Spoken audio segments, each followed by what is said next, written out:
I've been leaving the lights on lately, since I can never sleep. I called my ex and told her plainly, I need you here with me. And like a carousel, my head's been spinning. The hell was in my glass?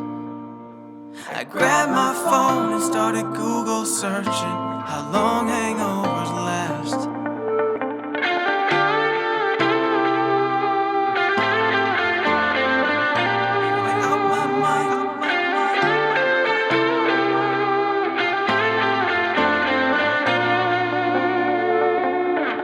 I'm sick and tired of this bullshit lately, but I know talk is cheap.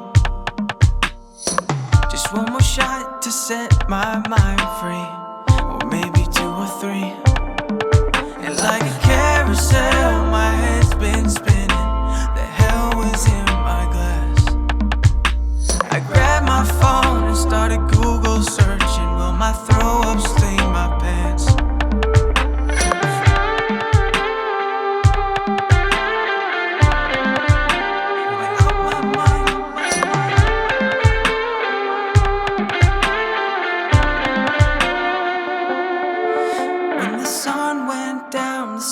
Came out, I saw an angel and he said, you could sit here crying and waste your life, or climb the mountaintop instead.